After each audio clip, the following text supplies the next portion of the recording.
Brian Brooks, 34, was a rising assistant professor of political science at Texas State University, known for his charisma both in the classroom and at social gatherings. His career was taking off, but his personal life had always been more complicated. Ryan was impulsive, prone to temper attacks, and often ignored warning signs in his relationships. In early 2016, Ryan met Rachel Morgan, a 28-year-old basketball coach at a high school in Fort Worth, Texas. Their meeting seemed destined. They met by chance at a charity event where Rachel coached a team of girls from disadvantaged neighborhoods. Ryan was immediately captivated by her elegance and confidence, and they soon struck up a conversation. From that moment on, a romance began. The relationship progressed quickly, founded on their shared love of sports, fitness, and education. In a matter of months, they were already planning a wedding. However, despite the strong emotional connection, warning signs arose. Rachel kept certain aspects of her life private, especially her past. Ryan's friends noticed her reluctance to talk about personal topics, such as her childhood. She flatly refused to show Ryan any photos from her childhood, yet he dismissed these concerns, blinded by the enthusiasm of building a life with a woman who seemed perfect. Family and friends expressed their doubts about Rachel's lack of openness, but Ryan was convinced that love would overcome any obstacle. The couple began planning a large wedding scheduled for the end of June 2016 in a historic church in downtown Fort Worth, with guests from all over Texas, including Ryan's college colleagues. Everything pointed to it being a beautiful and traditional wedding. However, the secrets that had been carefully hidden began to come to light in the most public and tragic way possible. What should have been the happiest day of their lives ended in tragedy on the afternoon of June 29, 2016. Approximately at 3:30 p.m., Ryan Brooks' body was found in the men's bathroom of Trinity Episcopal Church in downtown Fort Worth, Texas. Hours before, the church had hosted Rachel and Ryan's wedding ceremony. While the guests were still in the reception room, one of the groomsmen, Michael Scott, realized that Ryan had been missing for an unusually long time, more than 3 hours. Michael Scott went to look for Ryan and discovered that the bathroom door was closed. After knocking and knocking repeatedly without getting a response, his concern grew desperate. He forced the door and found a horrifying scene. Ryan's lifeless body was collapsed on the bathroom floor with his pants down and multiple gunshot wounds visible in his torso and crotch. Blood had splattered on the floor and walls. Michael Scott, in a state of shock, recoiled and screamed for help. Panic broke out as the wedding guests ran to the scene. Michael Scott called 911 in a trembling voice, describing the macabre discovery. The paramedics arrived in a matter of minutes, but it was too late. Ryan was pronounced dead at the scene. The scene was immediately cordoned off, and the guests, still dressed in their wedding suits, were stunned as the joyful celebration turned into tragedy. The Fort Worth police arrived shortly after, finding a mixture of shock and confusion among those present. Meanwhile, Rachel, who had disappeared, had become the focus of attention of investigators, who were trying to unravel the violent events that had just occurred. Detective James Peterson, a veteran known for his meticulous approach, was assigned to the case along with his team. They secured the crime scene and carefully examined the bathroom where Ryan was found. The blood splattered on the walls and floor and the position of the body, with his pants down and multiple gunshot wounds to the chest and crotch, indicated that a violent struggle had occurred. Ryan also had defensive wounds on his arms, suggesting that he attempted to fight off his attacker. The murder weapon was later discovered in a trash can outside the church. A small pistol hastily discarded and cleaned of fingerprints. Detectives began interviewing the guests, trying to piece together the events that led to the murder. What they discovered left everyone stunned. According to several witnesses during the reception at the wedding shortly before Ryan's death, he had a sudden and shocking outburst right after the ceremony during the toast. Ryan stood up and started yelling, "My girlfriend is a cheater," repeatedly pointing at Rachel, then revealed that Rachel was a man and that she still had her male genitalia, leaving everyone present in a state of shock. The guests were horrified while Ryan continued his tirade, angrily denouncing Rachel for hiding her trans identity. Witnesses described how Rachel ran out of the room crying, humiliated and devastated by the cruel revelation. The reception fell into chaos, and the guests did not know how to react. Some tried to comfort Ryan, while others ran after Rachel. This public outburst provided a clear motive: humiliation, betrayal, and fury. The police focused their attention on Rachel, who had disappeared from the church after the incident. As the investigation progressed, the police focused their efforts on gathering more information about the couple's relationship, the wedding, and the explosive confrontation that led to such a tragic outcome. Rachel, 28, became the prime suspect almost immediately after Ryan's death, following his shocking public outburst. Rachel fled the reception, leaving behind a shocked crowd. Friends and family described Rachel as generally poised and elegant, but in recent months, she had been increasingly stressed, struggling to keep a fundamental part of her identity hidden. Rachel, who had identified as transgender since her adolescence, had kept this secret throughout her life. The relationship was intense and fast, and she was frequently cautious about physical intimacy. He explained his reluctance by arguing that he preferred to wait until marriage to have sexual relations.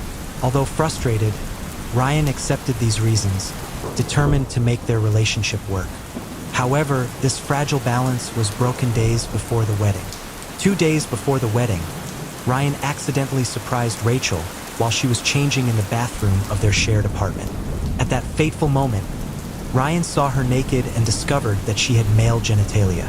In shock and full of anger, Ryan demanded an explanation. Rachel tried to explain her situation, but Ryan couldn't handle the truth and burst into fury. Despite this, the couple achieved an apparent reconciliation. Although tension persisted, Rachel had long dreamed of undergoing gender reassignment surgery, but could not afford the expensive procedure on her salary as a high school girls' basketball coach.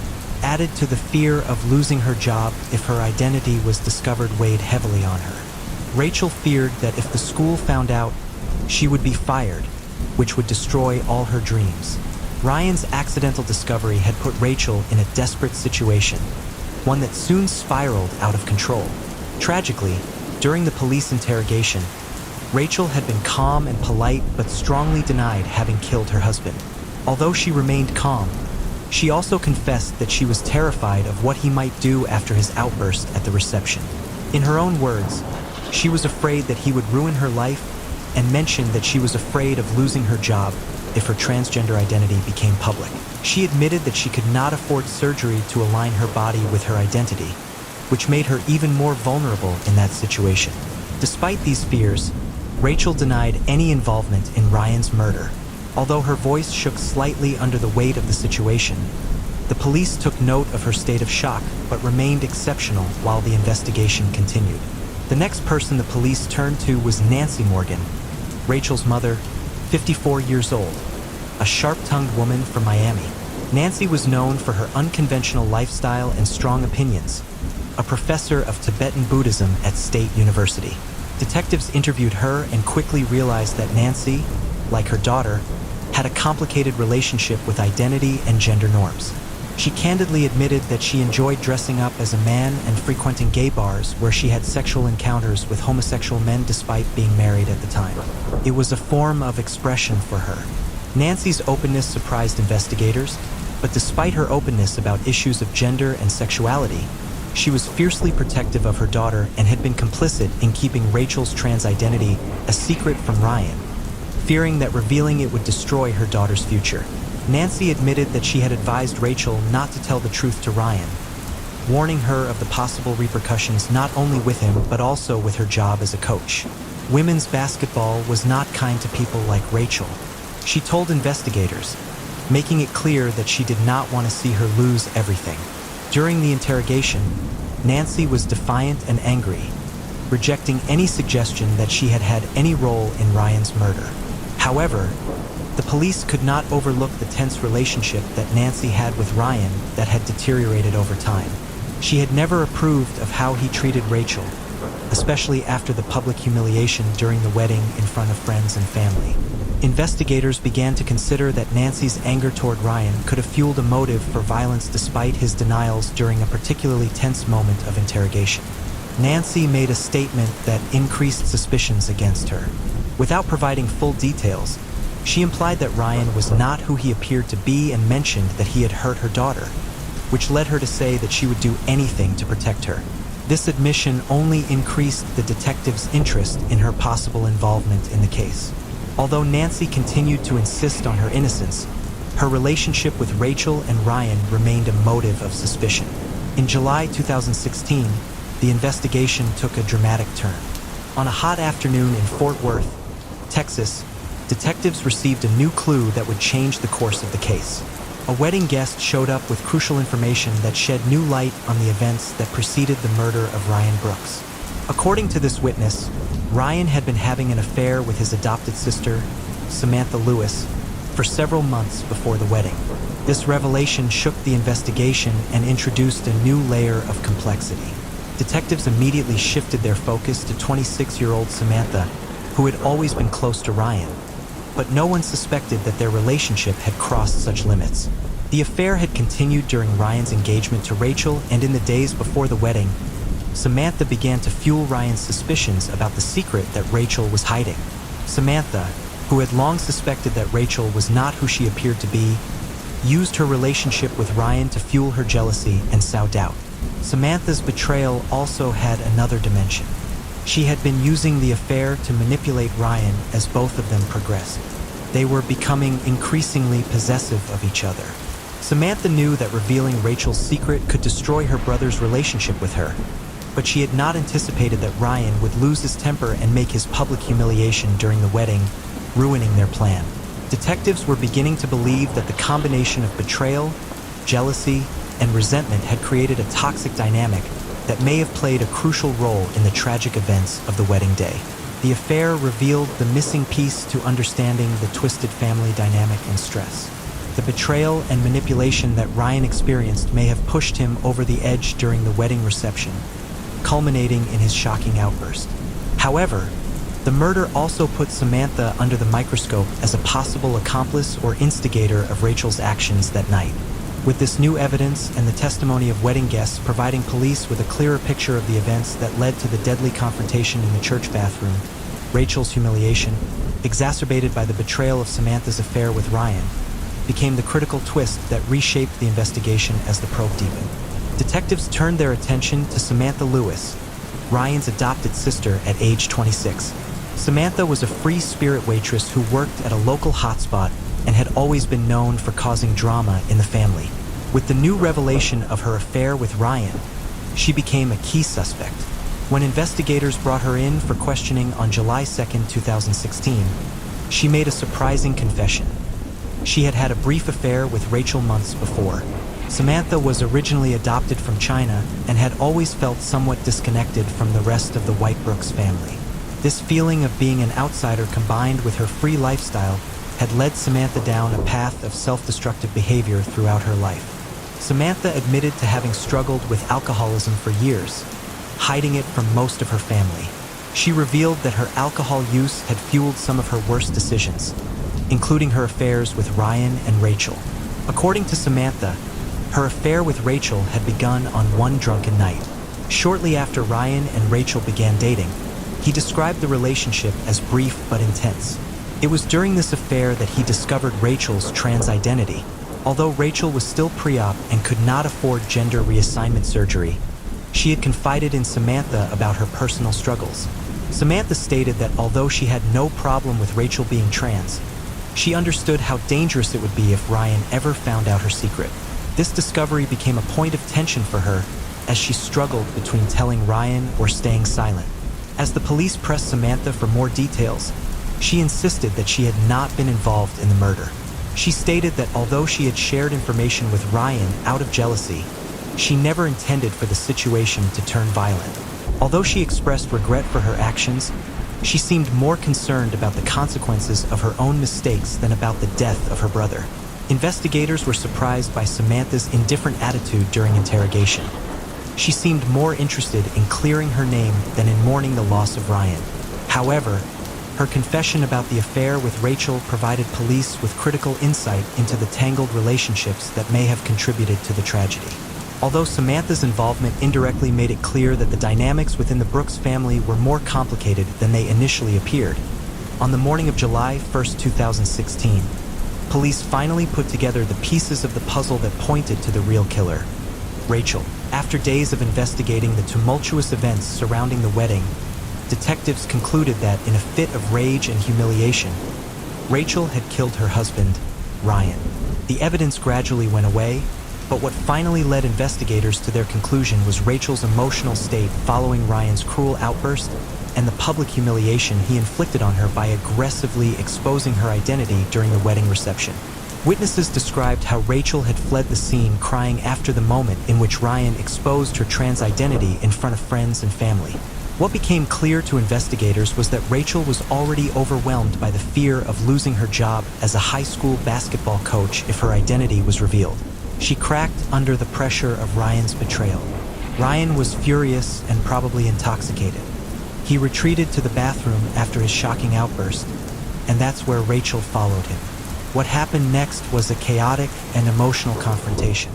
Investigators believe Ryan threatened to further ruin Rachel's life, sparking a heated argument. In a moment of desperation and panic, Rachel shot Ryan several times, leaving him to die in the bathroom. The defensive wounds on Ryan's body suggested that he tried to defend himself, but the bathroom door, closed, indicated that Rachel had locked herself in with him during the struggle. The murder weapon, hastily discarded in a nearby trash can, had no clear fingerprints, but it was Rachel's erratic behavior in the days after the murder that led investigators to zero in on her. Her friends described her as withdrawn, emotionally broken, and on the verge of a nervous breakdown. Although Rachel initially tried to distance herself from the crime, the police finally confronted her with the evidence on July 1st when officers arrived at her apartment to arrest her. Rachel seemed resigned to her fate. She was calm and did not resist her arrest. Some members of the community supported her, but others felt it was an inevitable conclusion. The Brooks family, still reeling from the public exposure of their personal secrets, had backlash. Some felt relief while others struggled to reconcile with the tragedy that had unfolded. In the months following Ryan's murder, the courtroom became a setting for the drama surrounding his wife Rachel's murder trial.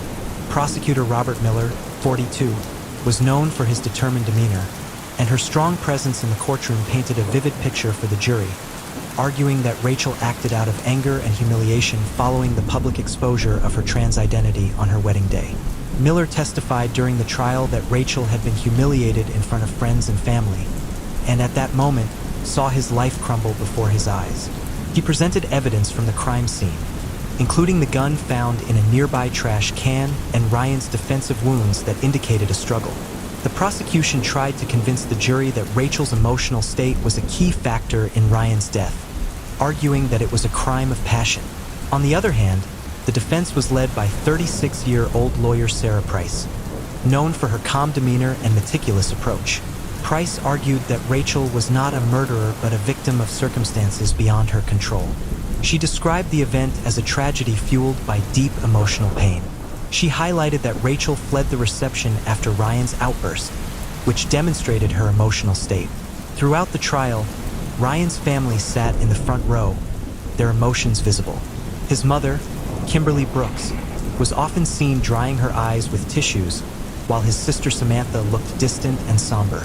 The emotional weight of the trial was palpable as the family struggled to come to terms with the loss of their loved one and the circumstances surrounding his death. After several days of testimony, the jury deliberated for just over 3 hours before reaching a verdict. The courtroom was silent when the jury returned. Rachel was found guilty of second-degree murder, which surprised many who were expecting a more lenient verdict given the emotional turmoil surrounding the case.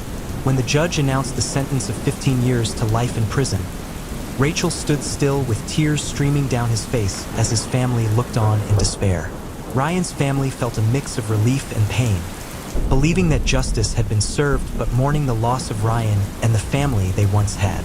Afterward, the lives of Rachel, Nancy, and Samantha were forever altered.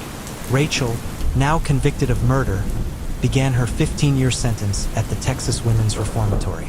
The media continued to cover her case in the months following her conviction, and some, like the Fort Worth Tribune, highlighted her struggle as a transgender woman in the prison system. Rachel, who had never been able to afford gender reassignment surgery, faced the harsh reality that her gender identity was at odds with her environment. Despite her efforts as a teenager to advocate for better conditions, Rachel spent her days in relative isolation. Her once promising future, the life of love and acceptance she had hoped to build, had fallen apart in the most tragic way. Nancy Morgan, Rachel's mother, returned to her job as a university professor of Tibetan Buddhism at Texas State University. Native to Miami, Nancy was known for her academic work and her dedication to breaking social and gender norms. She often spoke of her own experiences dressing as a man and entering into relationships with gay men despite being married. However, the trial put her under intense scrutiny as police suspected she may have been involved in Ryan's murder out of love and protection for her daughter. After Rachel's public outburst, although Nancy strenuously denied any involvement during interrogation, her strained relationship with Ryan and her unconventional lifestyle left her with a permanent cloud of suspicion. Her academic reputation suffered as some of her students and colleagues questioned her past and her role in Rachel's tumultuous life.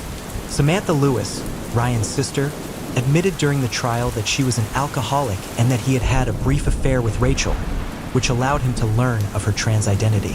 Samantha's revelation was a bombshell in the courtroom, adding another layer of complexity to an already tangled case. After the trial, Samantha sought treatment for her alcoholism at a local rehab center, and his recovery became a long and difficult journey. He withdrew from public life and decided to focus on healing from both his addiction and the devastating loss of his brother. As the dust settled and the tragic events of June 2016 continued to torment the three women, their lives changed forever by a moment of explosive violence and the secrets that were exposed. The Ryan Brooks murder case reveals the deep pain that secrets, betrayal, and public humiliation can bring. It is a reminder that sometimes the most beautiful celebrations can mask the darkest tragedies.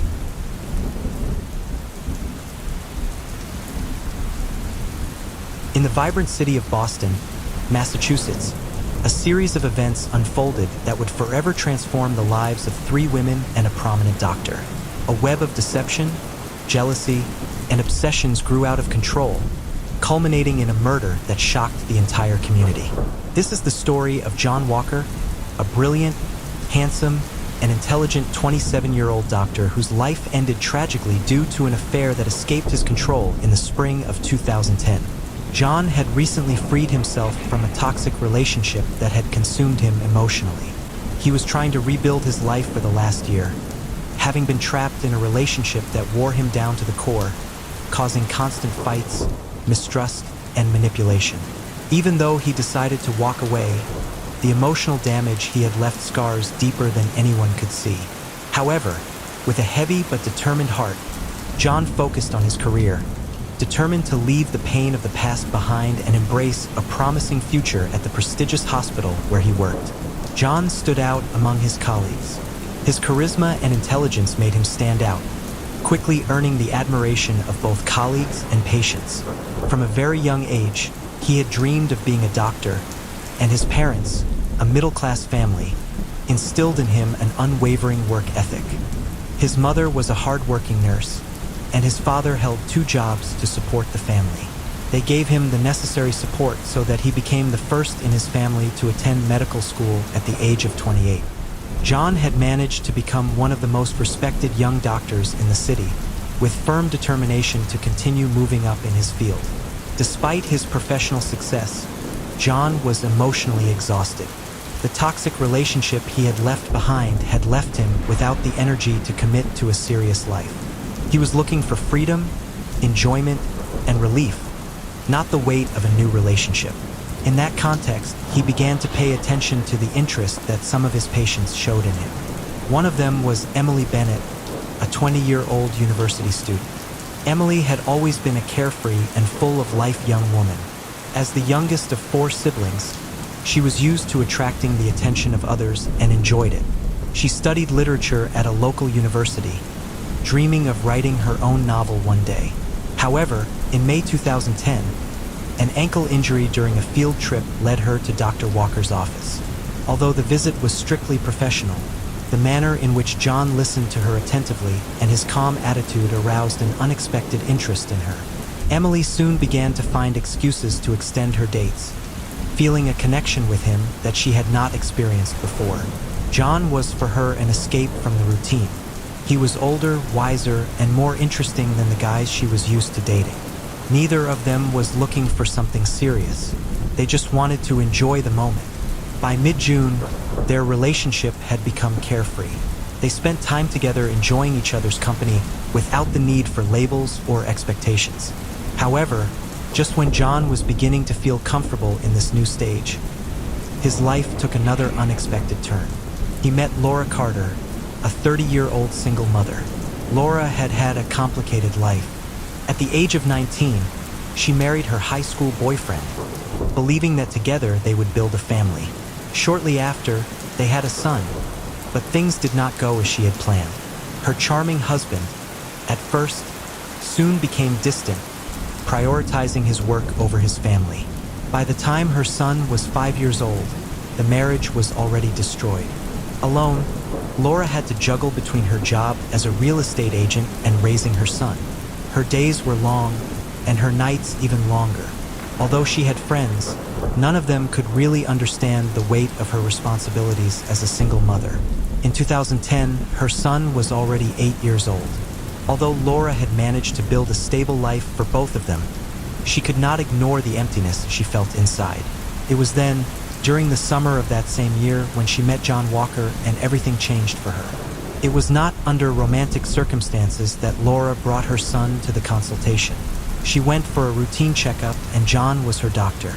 It had been a stressful day for her, and when John spoke to her with such empathy, asking her questions about her life and her son, Laura felt that for the first time in a long time, someone really saw her as different. From Emily, who was young and carefree, Laura longed for stability. She did not look for a casual adventure but hoped that John, with his intelligence and maturity, could be the man who would fill the void in her life. She began to look more frequently, and Laura found excuses to go to the hospital. Convinced that it was nothing serious and that he only enjoyed her company, however, she began to wait for something else. By the end of August 2010, Laura had deeply fallen in love with John, seeing him as the type of man who could take care of her and her son, someone with whom she could build a future. However, John, still recovering from his own emotional wounds, was not ready for this type of commitment. He continued to handle his casual relationship with Emily while plunging more into his link with Laura without realizing the emotional agitation that would soon follow. The lines between John's relationships would become blurred, and what began as a carefree adventure with Emily and a deeper connection with Laura would soon become more complicated than John had anticipated. The growing tension, jealousy, and expectations would finally prepare the stage for a tragedy that none of them could foresee. In the spring of 2011, John's life, which once seemed exciting and took an unexpected and dangerous turn, continued when he met Victoria Cooper. Victoria, 25 years old, had recently married David Porter, a successful businessman. His marriage seemed perfect to the naked eye. Victoria, beautiful and serene, came from an influential family, and David was a respected figure in the business world. However, under the surface, his marriage was tense and kept together only by expectations and social appearances. In a routine check-in in April 2010, the chemistry between them was instant. There was something in John that attracted her. She was young and gave her the attention she yearned for but lacked at home. John, still in his casual phase, did not see any harm in flirting with her, and without knowing her marital situation, they began to spend time together. What began as some innocent quotes quickly transformed into something much more intimate. While Laura Carter was not handling the situation well, she had developed a strong emotional bond with John over the summer of 2011, thinking that he could finally give her the stable home she and her son had longed for. However, when she realized that John was spending time with Victoria, her world began to crumble. Unlike Emily, who remained distant and indifferent to John's other relations, Laura felt a deep betrayal. She could not understand why John would be interested in another person when she was already there. In July 2011, Laura confronted John, revealing that she knew about Victoria. The mere mention of her name changed the dynamics of their relationship. Laura was not afraid to show her jealousy or her emotions, but John was still convinced that what he had with Victoria was casual. He ruled Laura's concerns by assuring her that there was nothing serious among them, and that he did not even know that Victoria was married. However, she could see her through him every time John minimized his feelings. Her feeling of betrayal intensified, and the perception that he escaped from it began to weaken his attachment. At the end of 2011, John was more involved with Victoria than he had ever planned. The emotion of the adventure excited him, and Victoria's charm made it easy to ignore the possible consequences. Victoria, despite being married, had no intention of finishing his relationship with John. In him, she found the passion, the attention, and the escape from her emotionally empty marriage. Meanwhile, they took out the adventure, continued with his life too caught in his work to notice the cracks that were being formed in his relationship. For August 2012, Laura's frustration had reached a rupture point. She had spent more than a year seeing John move more and more away from her, losing the emotional connection she had desperately tried to build. It was at a benefit event at a hospital in early August when things took a dark turn. Laura saw John and Victoria together, laughing as if they belonged to a world that did not include her. That moment solidified her fears, and she knew that she had to do something about it. Driven by jealousy, she began to investigate the life of Victoria, discovering that she was not just a woman but was married to David Porter, a man with deep connections in the business world and the local community. Victoria's marriage was not a small detail. It was a secret that could destroy not only John but also Victoria's life. Now, Laura had the power to expose the affair and intended to use it. At the end of August, she sent an anonymous email to David. The message was brief but directly revealing everything about Victoria's secret relationship with John. The words hit David like a ton of bricks. He had suspected that something was wrong in his marriage, but he had never imagined the reach of Victoria's betrayal. His life, which had been carefully organized, now seemed to crumble around him. He avoided his friends and spent hours alone, consumed by the idea that John had destroyed his marriage. While David fell into a dark emotional state, Victoria's life also began to fall apart. David confronted her about the affair, and although she tried to deny it at first, the weight of the guilt overwhelmed her. The marriage that already hung by a thread collapsed under the pressure of the truth. Victoria, once balanced and serene, found herself trapped between two men, one who had sworn to love her and the other who had made her feel alive again. But now everything was escaping from her hands. On March 6, 2013, everything collapsed. Dr. John Walker was found dead at home. The scene was horrific. The police that arrived at the scene that morning immediately began to piece together the details. The next day, on March 8, 2013, the police interrogated both Laura and Victoria.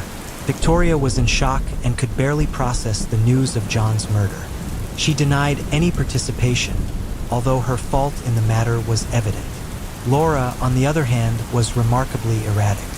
Her emotions fluctuated between sadness and anger, and the police could not ignore how restless she seemed. However, neither of the two women could provide concrete evidence that linked them to the murder.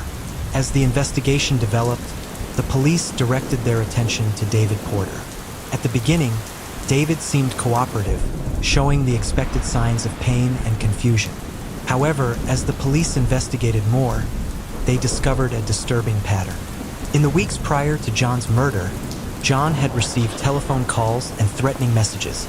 The tone of the messages was aggressive, warning him to keep away from certain people. The calls were tracked to David, placing him as the main suspect. The discovery of these messages painted a clear image of the mental state of David, who had descended into madness consumed by the idea that John had destroyed his life. His obsession with revenge had grown over time until he took him to John's door on the night of March 6th, where he committed the last act of violence. What had begun as a carefree affair had ended in bloodshed, leaving broken lives and a shattered community. The investigation was far from finishing, but the police knew that the truth was approaching. The dark depths of human obsession would expose jealousy and betrayal. On March 22, 2013, The investigation reached its climax after weeks of gathering evidence and following leads. The police finally had what they needed to arrest David Porter. They had suspected his participation from the moment they discovered the threatening messages and night calls aimed at John. But it was not until they found David's fingerprints on the murder weapon, a kitchen knife, that their suspicions were confirmed. When the police arrived at David's house that morning, the atmosphere was tense. David had been living in a state of emotional agitation for months, isolated from his work and friends, consumed by thoughts of betrayal and revenge. His life, once ordered, had collapsed into chaos after learning about Victoria and John's affair. When the police reached his door, David showed little resistance. His face, sunk by weeks of insomnia and despair, reflected the storm he had been crossing. During the interrogation, David confessed to the murder, but his confession was not as simple as the police expected. While admitting to the crime, the details he provided surprised everyone. David said he had not acted alone and that Laura Carter had pushed him to commit the crime. According to David, jealousy and Laura's resentment towards John had led him to kill. He alleged that Laura had repeatedly called him in the weeks prior to the murder to remind him to get John to pay for what he had done. In his statements, David described how every call from Laura intensified his hatred towards John. She painted him as the villain, the man who had destroyed the lives of both David and Laura. Already fragile due to the collapse of his marriage, David began to believe that Laura was right. Her anger and jealousy consumed him, pushing him over the edge. On March 6, 2013, that rage exploded in violence. He went to John's house, fed by a mixture of pain and anger, and in an attack of uncontrollable emotion, he committed the crime. However, David's confession was not enough to involve Laura. Despite her statements that she had orchestrated the murder, there was no solid evidence that directly linked her to the crime. The police had investigated Laura's telephone records and had interrogated her extensively, but they found nothing that could definitely try to prove that she had encouraged David to kill John. Laura denied everything, insisting that although she was disconsolate and angry at John's death, she had never urged David to commit such an act. When David's confession was complete, the police were left with a tangle of half-accusations and truths. While they had enough to accuse David of the murder, Laura's participation was still uncertain. The investigation had reached a critical point, but the answers were still difficult to reach. In July 2014, David's case went to trial. The courtroom was full of media and the local community, eagerly following every development of the murder of Dr. John Walker, a figure loved in Boston. The revelation that his death had been the result of an affair involving 3 different women made the case even more sensational. Everyone wanted to know how the trial would develop, who would be held responsible, and if Laura Carter, whose name had been dragged through the mud, would face her own charges. The prosecution, led by an experienced lawyer, painted David as a man taken to madness by the betrayal of his wife. They presented him as a businessman who was once successful, whose world had been destroyed by the affair, leaving him emotionally deranged. The evidence, including David's fingerprints on the homicidal weapon, the threatening messages to John, and his own confession, left little doubt. The argument of the prosecution was simple. David had acted out of jealousy and anger, unable to deal with the destruction of his marriage. However, David's defense team adopted a different approach. They promoted the narrative that Laura had manipulated David to commit the murder. They argued that Laura, consumed by her own jealousy over John's relationship with Victoria, had used David as a pawn to exact her revenge. They highlighted the fragile mental state of Tom, stating that he had been vulnerable and easily influenced by Laura's bitterness. The defense painted Laura as a despised woman who could not bear to see John with anyone else and who had found a way to eliminate him without getting her hands dirty. During the entire judgment, Laura's life was subjected to intense scrutiny.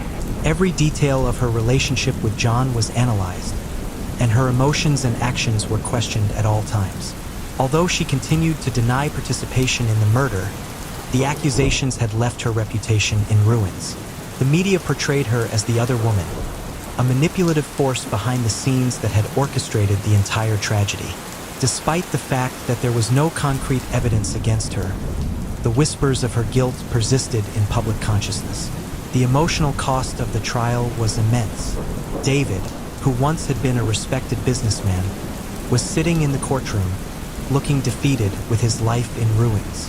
Victoria, whose affair had put the entire chain of events in motion, was also present. Although his relationship with David had ended a long time ago, she also dealt with the guilt of what her actions had unleashed. Laura, the woman at the center of the defense argument, struggled to maintain her composure while her name was dragged through the mud. As the trial advanced, the atmosphere became more and more tense. The emotions were at the boiling point, and the public was divided. Some supporting David, others feeling sympathy for Laura, trapped in a whirlwind of accusations and speculation. In September 2014, after weeks of testimonies and counterinterrogation, the jury came to his verdict. David was declared guilty of first-degree murder and sentenced to life in prison without the possibility of parole. The weight of the sentence was overwhelming, but it was the inevitable result for a man who had taken another person's life in an anger attack. While David's fate was sealed, the story of Laura was far from over. Although she was not convicted of the murder, she faced a separate trial for incitement charges, accused of having urged David to commit the crime. The trial that followed was long and exhausting. Laura maintained her innocence, insisting that although she had been angry and wounded by John's betrayal, he had never wanted him to die. However, the damage to her life was already done. The accusations had destroyed her reputation, leaving her condemned by friends and family. Even if her life came free, her life would never be what it had been. The trial had exposed the darkest corners of human emotions, jealousy, and obsession, leaving a permanent scar on all those involved. In the end, the actions of David had not only claimed John's life, but also cost him his own. Laura was left with the pieces of a shattered life, once promising, now marked by tragedy. Dr. John Walker, previously admired for his ability and charm, became a tragic figure in this story of obsession and betrayal. Victoria, who had moved away to begin a new life, was also tormented by the guilt of what her actions had unleashed. Laura, who had been a hopeful single mother in search of love, now faced years behind bars for her role in the tragedy. The love story, lust, and deadly obsession became a warning that resonated in the community for years, leaving everyone wondering what dark thoughts drove David and Laura, and if their tragic story could have been avoided.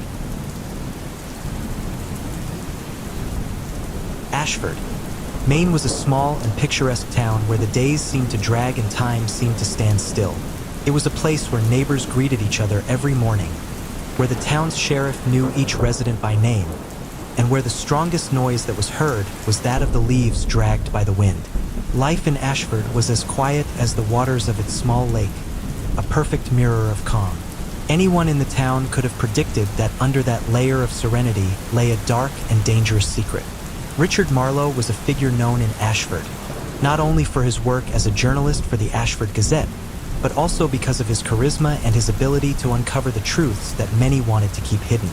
His journalistic style was unyielding, and if there was something that bothered him, it was corruption and the lies that could corrupt his beloved community.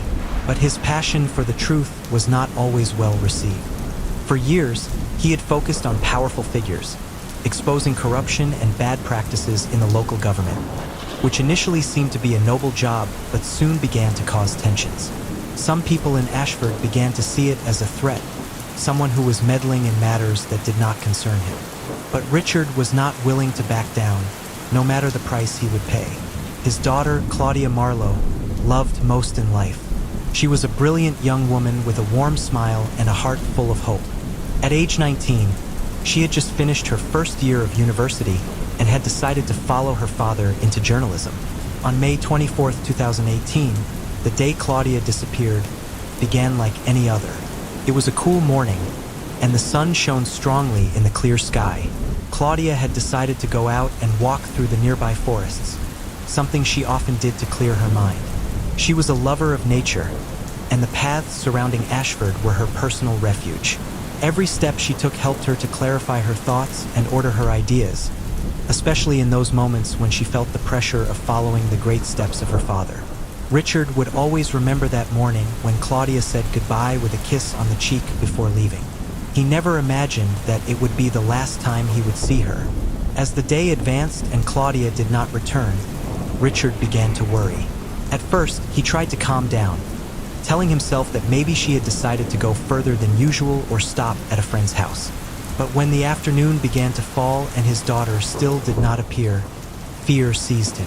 Claudia had never been someone who disappeared without warning. He tried to call her several times, but every attempt was in vain. Claudia's phone rang over and over again, but the despair never responded. As night fell, Richard could no longer stand it. He called the town's sheriff, who immediately organized a search in the volunteer forests. Throughout the community, people joined the search, all worried about the disappearance of the young woman. The search lasted all night, but when the sun rose the next day, Claudia still did not appear. During the following days, the search intensified. Richard was convinced that his daughter had been kidnapped, but the authorities did not have any leads. The forests were thoroughly combed, every corner reviewed, but there was no trace of Claudia.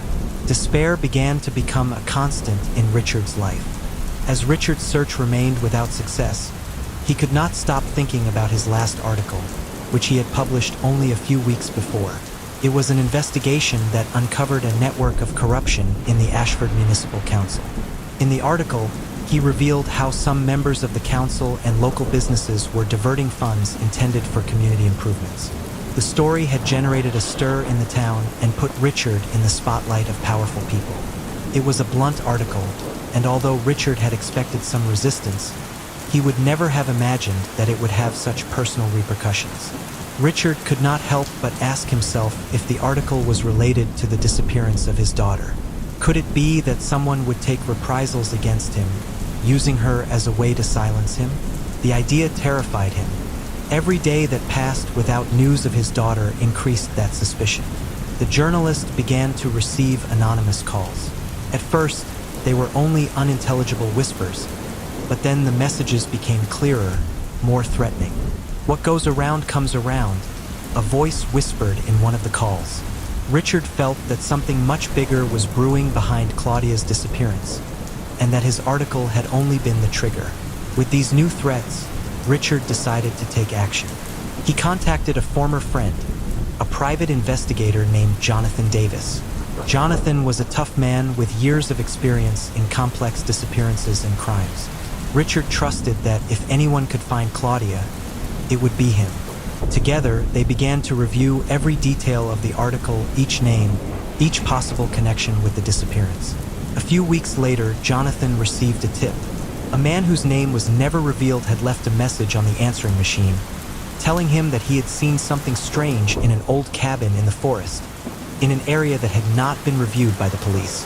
The cabin was known in the town for being a place where vagrants and people of doubtful reputation frequented. Richard and Jonathan did not waste time and went to the place as quickly as they could. When they arrived at the cabin, the scene they found was spooky. The wooden door hung from its hinges, and the windows were broken, letting the sunlight into strange angles. The cabin smelled of moisture and abandonment, but the most disturbing thing was in a small room in the background. On a dusty table, between food remains and old papers, they found Claudia's newspaper. The notebook was worn, with pages folded and stained with dried blood. Richard's heart turned as he took it in his trembling hands. He opened the pages and began reading each word, immersing himself more and more in a horror abyss. The first entries were confusing, with scribbles and phrases that showed the terror that their daughter had felt from the moment of her kidnapping. Claudia described how she had been dragged by two men, both with their faces covered, and taken to the cabin. She had been kept there for days, asked over and over again about her father. Her captors wanted not only information but also wanted to inflict the greatest possible suffering. Worst of all, they knew who she was and what her relationship with Richard was. As Richard read the last pages of his daughter's diary, the story took a turn for the worse. Claudia had begun to recognize her captors. They were not simple criminals.